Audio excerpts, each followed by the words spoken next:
उसके बाद आपके पास चैप्टर नंबर 7 है, और चैप्टर नंबर 7 में सबसे पहला MCQ 105। उसमें क्या गिवन है आपको, इक्वेशन गिवन है, बस इस इक्वेशन में c की जगह p गिवन है, सही है, और आपको रेडियस निकालना है। आपको रेडियस पता है g square plus f square minus जो इधर होती थी चीज़, अगर c होता था तो यहाँ c आ जाएगा, p है तो यहाँ p आ जाएगा। इस टाइप के बाकी भी MCQs हैं जिसमें c होगा तो c आ जाएगा, जिसमें k होगा तो यहाँ माइनस k आ जाएगा आपके पास, सही है, तो ये रेडियस हो जाएगा। The line y equal to ms touches the circle.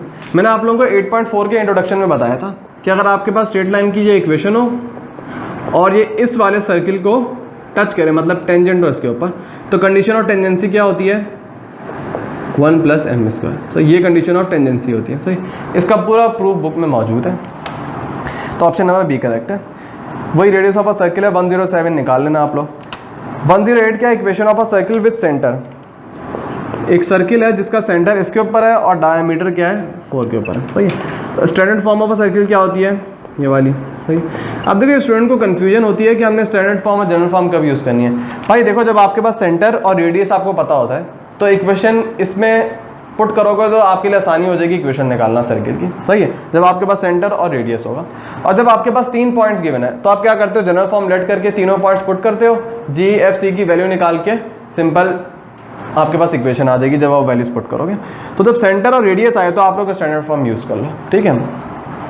Centre आपको पता है 0,-5 पे, और डायमीटर 4 है तो रेडियस क्या हो जाएगा, हाफ कर दो 2 के बराबर हो जाएगा, सही है। ए आपके पास क्या होता है ये, और बी आपके पास ये होता है। ए आपके पास 0 है तो direct X square, Y minus B, B के आपके पास पहले -5 है, माइनस माइनस पॉजिटिव, सही है। और आर आपके पास क्या है 2 का स्क्वायर क्या होगा आपके पास 4 के बराबर होगा, सही है। तो ऑप्शन नंबर आपके पास ए जो है वो करेक्ट होगा, सही। बस इसको ध्यान से देखना, डायमीटर 4 है, ये ना आप इसको एज अ रेडियस ट्रीट कर लो, क्योंकि वो हमें आदत होती है ना रेडियस, मतलब रेडियस के तौर पे आता है। आप अगर हल्का सा सवाल वो चेंज कर दें तो हम सही तरह पढ़ते ही नहीं है उसको, तो सही तरह पढ़ना, उसके बाद ऑप्शन लगाना जो भी करना होगा। उसके बाद है circle has a centre on Y axis. देखो एक चीज़ समझ लो, लेट कर लो, ये आपके पास एक जनरल फॉर्म है इक्वेशन, सही। अगर इस वाले, सबसे पहले इस वाले जो जनरल फॉर्म जो है इसमें सेंटर का होता है सर्किल का -g, -f के ऊपर है। अगर सर्किल का सेंटर y एक्सिस के ऊपर लाई करेगा तो y एक्सिस के ऊपर कोई भी पॉइंट होता है उसका एब्सिसा क्या होता है, 0 होता है, तो क्या हो जाएगा 0,-f हो जाएगा। तो आप क्या करो, सिंपल g की वैल्यू 0 होती है ना, अगर उसका सेंटर y एक्सिस के ऊपर है तो यहाँ जहाँ भी g नज़र आ रहा है वहाँ 0 पुट कर दो, यहाँ g नज़र आ रहा है तो ये हो जाएगा, सही। तो ये उस इक्वेशन की उस सर्किल की इक्वेशन है जिसका सेंटर y एक्सिस के ऊपर है, सही है। और ध्यान देना इसमें x की टर्म मौजूद नहीं है, सही है। तो 109 में उन्होंने 4 ऑप्शन दिए हुए, उसमें से पूछा हुआ है कि किस इक्वेशन में, मतलब जो इक्वेशन गिवन है ना सर्किल की, तो ऐसा कौन सा सर्किल है जिनकी इक्वेशन गिवन है कि जिसका सेंटर y एक्सिस के ऊपर है, सही है। तो जिसका सेंटर y एक्सिस के ऊपर होगा उसके अंदर x की टर्म मौजूद नहीं होती। आपको एक ही ऑप्शन मिलेगा, ऑप्शन नंबर बी, जिसमें x की टर्म मौजूद नहीं है, x स्क्वायर नहीं, x की टर्म, सही है। तो ऑप्शन बी में क्या होगा, आपका सेंटर जो है सर्किल का वो y एक्सिस के ऊपर लाई करेगा। और अगर सेंटर सर्किल का x एक्सिस के ऊपर लाई करेगा तो f की वैल्यू 0 होगी, y की टर्म हट जाएगी, सिर्फ आपके पास x की टर्म होगी, सही है। तो ये आप लोग देख लेना खुद ही। Equation of a circle with centre at the origin. देखो सर्किल की इक्वेशन जिसका सेंटर ओरिजिन के ऊपर था ये होती है, सही है। रेडियस अगर r हो तो r स्क्वायर होता है, यहाँ रेडियस आपके पास क्या है 2r है, तो मतलब 2r का स्क्वायर हो जाएगा। 2r का स्क्वायर क्या होगा 4r स्क्वायर, सही है। तो ऑप्शन नंबर सी करेक्ट होगा। 111 आप लोग कर लेना। 112 क्या है, देखो इससे सिमिलर बहुत आते हैं कि आपको इक्वेशन गिवन होती है और बोलते हैं सेंटर के कोऑर्डिनेट्स निकालो। मैं एक करवा देता हूँ, बाकी आप लोग खुद कर लेना। x square plus Y square minus 10x plus 6y plus 18 given है, सही है। आपको इस इक्वेशन का, इस सर्किल का सेंटर निकालना है। किस तरह निकालते हो, 2g की वैल्यू -10, 2f की वैल्यू 6 है, g की वैल्यू -5, f की वैल्यू 3, माइनस g की वैल्यू 5, माइनस f की वैल्यू -3। सेंटर के कोऑर्डिनेट्स होते हैं -g, -f, माइनस g की वैल्यू 5 है, माइनस f की वैल्यू -3 है, सही है। इस तरह आपने जब भी सवाल आए इस तरह कर लेना, बस ध्यान रखना है, वो खैर मैं बताता हूँ आगे जाके। तो आपके पास सेंटर के कोऑर्डिनेट्स आ जाएंगे। ये भी बड़ा आता है, लेंथ ऑफ अ टेंजेंट निकालते हैं। लेंथ ऑफ अ टेंजेंट किस तरह निकलती है, आपके पास ये पॉइंट है और इस सर्किल के ऊपर आपने टेंजेंट ड्रॉ किया है इस पॉइंट से, और इसकी आपको लेंथ निकालनी है। ये मैंने समझाया हुआ डिटेल से टॉपिक। फॉर्मूला क्या होता है लेंथ ऑफ टेंजेंट निकालने का, x1 square plus y1 square plus 2gx1 plus 2fy1 plus c होता है, सही लेंथ निकाल। अब देखो यहाँ इस सर्किल को देखो, सबसे पहले सर्किल को ना जनरल फॉर्म में कन्वर्ट कर लो। जनरल फॉर्म में एक्स स्क्वायर और वाई स्क्वायर का कोएफिशिएंट क्या होता है 1 होता है, तो पूरी इक्वेशन को डिवाइड कर दो 2 से, तो ये 1 हो जाएगा और इसको डिवाइड करोगे तो ये आ जाएगा। अब इसमें देखो 2g और 2f की वैल्यू आपको नहीं नजर आ रही, मतलब x और y की टर्म नहीं है, इसका मतलब है 2g और 2f 0 के बराबर है, तो ये दोनों वाली टर्म हट जाएंगे, सही है। x1 आपके पास ये होता है, y1 आपके पास ये होता है। x1 का स्क्वायर मतलब 3 का स्क्वायर 9 प्लस y1 का स्क्वायर 1 का स्क्वायर 1 होगा, सही, प्लस c के आपके पास 5/2, ये हो जाएगा 10 प्लस 5/2, 2 10 20, 20 प्लस 5 25, रूट 25/2, 25 का रूट 5, 2 का रूट 2 हो जाएगा, सही है। तो ये बाकी भी सवाल आएंगे, आप लोग खुद कर लेना लेंथ ऑफ टेंजेंट से related. The equation of a circle with centre origin के ऊपर है 0,0 है, रेडियस r है, वही बताया कि ऐसा सर्किल जिसका सेंटर ओरिजिन के ऊपर हो और रेडियस r हो, उसकी इक्वेशन ये होती है, सही है। तो ऑप्शन नंबर डी करेक्ट है। 115 खुद कर लेना। The centre of a circle, देखो ये भी कर लेना खुद, लेकिन इसमें एक चीज़ बतानी है, सेंटर निकालना है आपको, 8x मौजूद है। देखो सबसे पहले इसे जनरल फॉर्म में कन्वर्ट कर लो, मतलब x स्क्वायर का कोएफिशिएंट 1 होगा, 2 से डिवाइड कर दो, 8 डिवाइड बाई 2 क्या होगा 4 हो जाएगा, सही है। अब आप सेंटर निकालो, f की वैल्यू तो 0 है इसके अंदर, 2g की वैल्यू 4 है, g की वैल्यू 2 है, माइनस g की वैल्यू -2 है, और माइनस f की वैल्यू तो 0 ही हो जाएगी। सेंटर क्या हो जाएगा -2, 0 के ऊपर हो जाएगा, तो ऑप्शन नंबर डी जो है वो करेक्ट होगा। 117 कर लेना, 118 खुद कर लेना।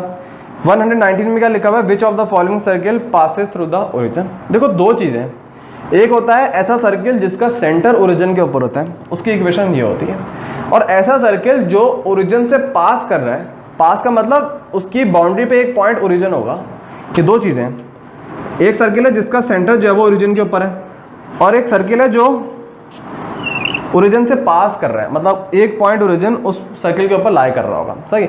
और आपको पता है अगर कोई पॉइंट किसी भी कर्व के ऊपर लाई करता है, वो स्ट्रेट लाइन हो, कर्व हो, कुछ भी हो, तो हम क्या करते हैं उस पॉइंट, वो जो पॉइंट जो होता है वो सेटिस्फाई करता है उस इक्वेशन को, सही है।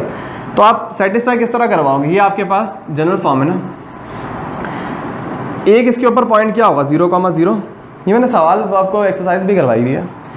ओरिजिन के कोऑर्डिनेट्स क्या होते हैं 0,0, ओरिजिन इस सर्किल के ऊपर लाई कर रहा है तो उसे कोऑर्डिनेट्स पुट कर दो, पुट करो, ये 0 हो जाएगा, +0, x की जगह 0, y की जगह भी 0 पुट करना है, ये भी 0, ये भी 0, सिर्फ आपके पास c बच जाएगा, और c की वैल्यू क्या आ रही है आपके पास यहाँ से, c = 0 आ रहा है। तो ऐसी इक्वेशन, सॉरी ऐसा सर्किल जिसका जो ओरिजिन से पास करता है उसके अंदर कांस्टेंट टर्म क्या होती है 0 के बराबर होती है, सही है। तो ये आपको मैंने पहले भी बताया है, स्ट्रेट लाइन अगर ओरिजिन से पास करती है उसके अंदर कांस्टेंट टर्म नहीं होती, इसी तरह सर्किल भी अगर ओरिजिन से पास करेगा उसके अंदर कांस्टेंट टर्म नहीं होगी। तो आपको जहाँ भी सर्किल नजर आएगा जिसमें कांस्टेंट टर्म मौजूद नहीं है, इसका मतलब है वो ओरिजिन से पास कर रहा है। तो इसमें से आप देखो, अगर ऑप्शन नंबर ए देखो उसमें भी 7 कांस्टेंट है, बी देखो उसमें भी 11 कांस्टेंट है, डी में भी 19 कांस्टेंट है, सी में आपको कांस्टेंट कोई नहीं मिल रहा, इसका मतलब है वो ओरिजिन से पास कर रही है, सही है। 120 खुद कर लेना, 121 कर लेना, 122 मैं करवा देता हूँ। The slope of the following tangent to the curve, भाई सिंपल सा फंक्शन आपको गिवन है और आपको स्लोप निकालना है at point 1, -1। Slope of a tangent किस तरह निकालते हैं, फंक्शन को डिफरेंशिएट कर दो, क्या होगा आपके पास 12x आ जाएगा। आप किस पॉइंट पे स्लोप ऑफ अ टेंजेंट निकालना चाह रहे हो वो पॉइंट गिवन है, इसमें x की वैल्यू 1 है तो यहाँ 1 पुट कर दो, आपके पास क्या आ रहा है स्लोप ऑफ अ टेंजेंट 12 आ रहा है, तो ऑप्शन नंबर बी जो है वो करेक्ट होगा। उसके बाद चैप्टर नंबर 8 है आपके पास। गाइस मेरे ना इस वक्त एड़ियों में बड़ा शदीद किस्म का दर्द हो रहा है, क्योंकि वो मैं फर्श के ऊपर खड़ा हुआ और चप्पलें नहीं पहनी हुई, तो डायरेक्ट जो मेरी पूरी बॉडी का फोर्स जो है वो मेरी एड़ियों के ऊपर एक्ट कर रहा है, ठीक है। खैर लेकिन मुझे एक चीज़ से खुशी है, ये MCQs हो जाएँ, कोई और मेरी तारीफ़ करे या ना करे, मैंने अपने आप की बड़ी तारीफ़ करनी है। क्यों? क्योंकि ये बड़ा इम्पॉसिबल था। जब मैंने जून में स्टार्ट किया था मुझे नहीं लगता था मैं कोर्स कंप्लीट करवाऊंगा और उसके बाद आपके पास ईयर्स के और 5 ईयर्स क्वेश्चन करवा दूंगा, फिर MCQs भी करवा दूंगा, मुझे नहीं आइडिया था इतना मैं करवाऊँ, लेकिन अल्लाह ताला ने हिम्मत दिया और मैं ये कहते हैं ना एक स्टेप पीछे हूँ बस अपनी कामयाबी से, उसके बाद मुझे इंटरनल हैप्पीनेस काफ़ी मिलेगी, सही है। और आप लोग तो ऑब्वियसली बड़ी तारीफ़ें करोगे। खैर 2 चैप्टर रह गए हैं, वो भी फिनिश कर ही देते हैं। चैप्टर नंबर 8 में 123 है, द इक्वेशन आपको इक्वेशन गिवन है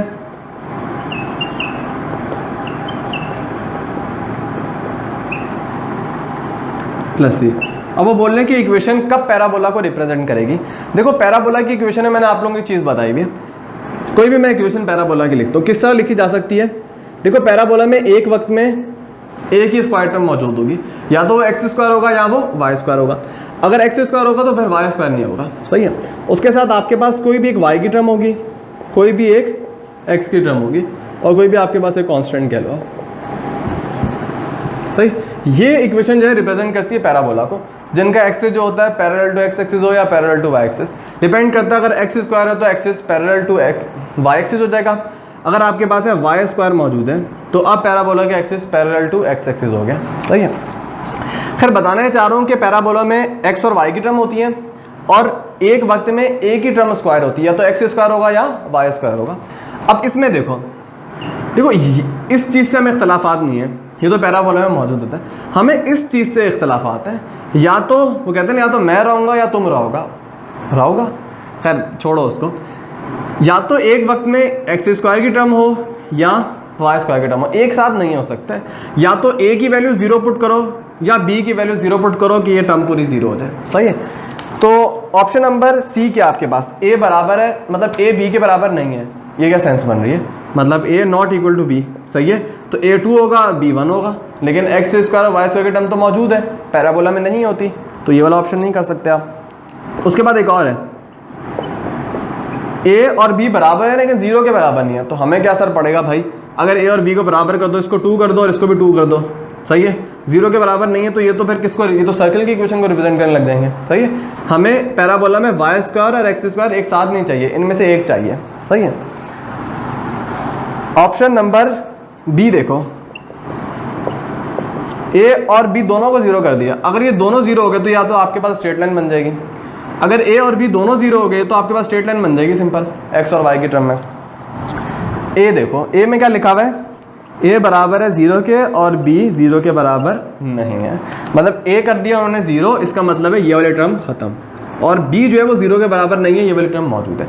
अब ये इक्वेशन जो है अभी रिप्रेजेंट करिए पैराबोला को, सही है।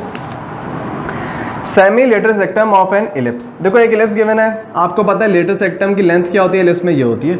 अगर सेमी पूछे मतलब हाफ कर दो, 2 से डिवाइड कर दो, 2 से 2 कैंसिल, सेमी लेटरल सेक्टम क्या हो जाएगा, बी स्क्वायर ए के बराबर हो जाएगा। इन rectangular hyperbola the value of eccentricity, देखो मैं पहले भी बता चुका हूँ, मैंने प्रूफ भी करवाई हुई है, अब मैं दोबारा नहीं करवाऊंगा, फिर टाइम ज़्यादा होगा, कि रेक्टेंगुलर हाइपरबोला में इसेंट्रिसिटी की वैल्यू होती है √2 के बराबर, सही है। अब ये कैसे आती है, अगर आप लोगों को शौक हो तो मुझसे कमेंट्स में पूछ लेना, व्हाट्सएप पे पूछ लेना, मैं वीडियो भेज दूँगा, लेकिन मैं प्रूफ में नहीं पढ़ना चाह रहा। रेक्टेंगुलर हाइपरबोला में इसेंट्रिसिटी की वैल्यू √2 होती है आपके पास, सही है। B square equal to A square E square -1, ये होती है हाइपरबोला में कंडीशन होती है, मतलब हाइपरबोला में बी स्क्वायर बराबर है ए स्क्वायर ब्रैकेट ए स्क्वायर -1 के, सही है। और ये हाइपरबोला के लिए हाइपरबोला, और इलिप्स के लिए क्या होता है, ए स्क्वायर 1 - ई स्क्वायर होता है, सही, ये इलिप्स के लिए होता है। ये हाइपरबोला, क्योंकि हाइपरबोला में इसेंट्रिसिटी ग्रेटर देन 1 होती है, तो अगर ई को इधर लिखोगे तब आपका आंसर पॉजिटिव आएगा, और इलिप्स में आपकी इसेंट्रिसिटी लेस देन 1 होती है, तो आप इधर लिखोगे तब आपके पास आंसर पॉजिटिव आएगा, सही है। तो हाइपरबोला में ये बी स्क्वायर की वैल्यू होती है और इलिप्स में आपके पास ये बी की वैल्यू होती है, बी स्क्वायर की वैल्यू होती है, सही। ऑप्शन नंबर सी जो है वो करेक्ट है। The length of latus rectum of parabola, आपको एक पैराबोला गिवन है, लेंथ ऑफ लेटरल सेक्टम निकालें। लेंथ ऑफ लेटरल सेक्टम किसी भी पैराबोला की ये होती है मॉड ऑफ 4a, मतलब 4a की एब्सोल्यूट वैल्यू। 4a क्या होता है, कंपेयर करो, जनरल फॉर्म ये होती है ना आपके पास, y के साथ जो भी चीज़ मौजूद है वो 4a है, सही है। और आपको पता है लेंथ ऑफ लेटरल सेक्टम, लेंथ कभी नेगेटिव नहीं होती, तो हम एब्सोल्यूट वैल्यू निकालते हैं, इसकी एब्सोल्यूट वैल्यू निकालो, क्या होगी, 28 के बराबर होगी, सही है। तो ऑप्शन नंबर बी जो है वो करेक्ट होगा। 128 में क्या लिखा हुआ है, the equation of directrices of the ellipse.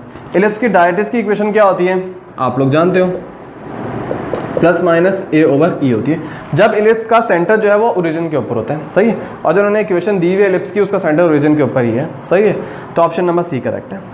The vertex of the parabola, ये भी बहुत दफ़ा आता है, मैं एक दफ़ा करवा रहा हूँ, बाकी सिमिलर खुद कर लेना आप लोग। ये आपको पैराबोला की इक्वेशन गिवन है और बोल रहे हैं कि वर्टेक्स कहाँ है। देखो इसकी अगर जनरल फॉर्म, नहीं ये थोड़ा मिस्टेक हो गई, 2 स्क्वायर आएगा था, सही। अगर जनरल फॉर्म लिखो तो क्या होती है, x माइनस एच का स्क्वायर 4a y माइनस के, सही है। सेंटर सॉरी वर्टेक्स हाइपरबोला का कहाँ होता है, जब उसका एक्सिस पैरेलल टू एक्स या वाई एक्सिस हो, h कॉमा के ऊपर होता है। h की वैल्यू यहाँ से निकालो। देखो अगर यहाँ माइनस होता ना तो आप कंपेयर करते h की वैल्यू 2 आती, लेकिन यहाँ +2 है, तो अब h की वैल्यू क्या आएगी, -2 आएगी, सही है। k की वैल्यू 2 आएगी, क्यों, क्योंकि यहाँ माइनस है, इधर भी माइनस है, डायरेक्ट कंपेयर करोगे k की वैल्यू 2 आ रही है। h की वैल्यू -2, k की वैल्यू 2, ये आपके पास आ जाएगा वर्टेक्स पैराबोला का इसमें। तो ऑप्शन नंबर डी जो है वो आपके पास करेक्ट है।